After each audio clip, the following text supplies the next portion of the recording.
हमारे news editor Mohan Tiwari ji से भी हम बात करेंगे और जानेंगे कि एक संपादक के तौर पर उनकी क्या भूमिका होती है और कितनी अहम होती है, क्योंकि जो संपादक होता है वो सबसे वरिष्ठ किसी भी चैनल में, किसी भी अखबार में आप देखते हैं वो होता है। उनके पास बहुत सारी जिम्मेदारियां होती हैं जिसका उन्हें निर्वहन करना होता है। मोहन सर, एक संपादक के तौर पर सबसे ज़्यादा जो अहम भूमिका है वो क्या आप मानते हैं? देखिए, किसी भी चैनल की प्राथमिकता ये होती है कि उसके पास जो खबरें आएँ वो प्रॉपर ट्रीटमेंट के साथ सही तरीके से दर्शकों तक पहुँचे, और जो हमारा दर्शक वर्ग है, जो ऑडियंस है, वो खबरों को तुरंत समझ जाए। तो वो हमारी पहली प्राथमिकता होती है, क्योंकि इलेक्ट्रॉनिक मीडिया के न्यूज़ को प्रसारित करने के अलग अलग फॉर्मेट होते हैं। तो हमारी कोशिश ये होती है कि पहले तो जल्दी खबर दें ब्रेकिंग फॉर्मेट में, फिर खबर को विस्तार दें, तो वो ट्रीटमेंट जो है वो सही समय पे हो, और 1 घंटे के अंदर वो सारी खबरें संपूर्ण रूप से दर्शक के पास पहुंच जाए। इस बात को प्राथमिकता लेकर हम काम करते हैं। कुछ खबरें हमारे पास नहीं आई हैं, लेकिन अन्य सोर्स से हमें जानकारी मिल गई, उसको भी हमें दिखाना है। हमारे संवाददाताओं की खबरें हैं, उसको भी दिखाना है। तो वो दोनों तीनों चीज़ों को लेकर एक मिश्रित एक कहें तो हम कोशिश करते हैं कि पैकेज एक पूरा न्यूज़ का कैप्सूल बनाएं, जिसमें वो खबर भी रहे जो हमारे पास आई है, वो खबर भी जो दर्शकों को जानना जरूरी है, और वो खबर भी जो कि एक विस्तारित रूप में लोगों के सामने जा सके। तो इन सब बातों को ध्यान में रखकर हमें काम करना पड़ता है। और जो अपना हर घंटे का बुलेटिन कैप्सूल है उसमें संपूर्णता हो, विविधता हो और एक रफ्तार हो न्यूज़ की, वो ध्यान रखकर हम अपना न्यूज़ बुलेटिन तैयार करते हैं। बिल्कुल, वो खबरें बहुत सारी आती है, लेकिन ये भी संभव नहीं हो पाता कि हम हर खबर को बुलेटिन में ले पाएँ। तो जो प्राथमिकता है वो कैसे तय की जाती है कि इस खबर को हमें पहले लेना है या ये खबर हमें छोड़ देनी इतनी ज़रूरी नहीं है?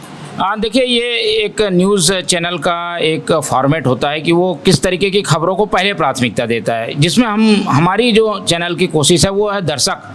हमारी प्राथमिकता पहला ऑडियंस है। हमारा जो ऑडियंस है, हमको पता है कि हम छत्तीसगढ़ मध्य प्रदेश में प्रसारित होते हैं। इसके अलावा हमारा उत्तराखंड और यूपी भी बेस है। तो वहाँ की जो खबरें हैं और वहाँ का हमारा दर्शक लगातार हम पर नज़र बना के रखता है। तो हमसे जानना चाहता है कि छत्तीसगढ़ में क्या हो रहा है, मध्य प्रदेश में क्या हो रहा है। तो उस तरीके की खबरों को हम पहले प्राथमिकता देते हैं, जो कि हमारे ऑडियंस को खबर से अवगत कराए। तो पहले तो इन्फॉर्मेशन देने का काम करते हैं, फिर उन्हें अपडेट करने का काम करते हैं, फिर उसे फॉलो अप करने का काम करते हैं। तो ये तीनों चीज़ें एक लाइन में बनी होती है। पहले इन्फॉर्मेशन चला जाए, इसके लिए ब्रेकिंग फॉर्मेट है, फिर खबरें और तेज़ी से बने, इसके लिए अलग अलग फॉर्मेट है। तो वो सबको ध्यान में रखकर हम खबर का चयन करते हैं। बिल्कुल, संपादक होने के साथ साथ हम देखते हैं कि आप डिबेट्स में भी लगातार सक्रिय रहते हैं, फील्ड की भी आप जानकारी लेते रहते हैं। तो कैसे मैनेज कर पाते हैं सब चीज़ों को?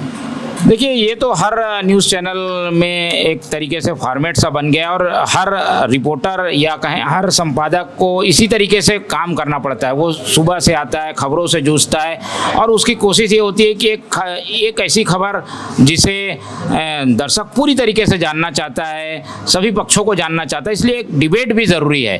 तो एक डिबेट का हमारा जो फॉर्मेट है MP और CG दोनों का, तो वो डिबेट भी हम तैयार करते हैं कि दिन भर में जो एक बड़ी खबर जिसके अलग अलग एंगल को दर्शकों को जानना जरूरी है कि इसमें कांग्रेस ने क्या कहा है, भाजपा ने क्या कहा है, न्यूट्रल पक्ष क्या है। तो विस्तारित रूप से एक डिबेट से लोग कुछ खबरों को समझने के चाह रखते हैं, तो उसको ध्यान में रखकर हम ये भी तैयार करते हैं। तो दिन भर खबरों से जो चीज़ें निकल कर सामने आती है उसे हम डिबेट के फॉर्मेट में भी दर्शकों तक पहुँचाने की कोशिश करते हैं। जी, बहुत शुक्रिया आपका हमसे बात करने के लिए। तो देखा आपने कि संपादक होने के नाते जिम्मेदारियाँ कितनी बढ़ जाती है, क्योंकि हमारे पास तो एक डिपार्टमेंट होंगे, 2 डिपार्टमेंट होंगे, लेकिन एक संपादक के पास पूरा चैनल होता है चलाने के लिए।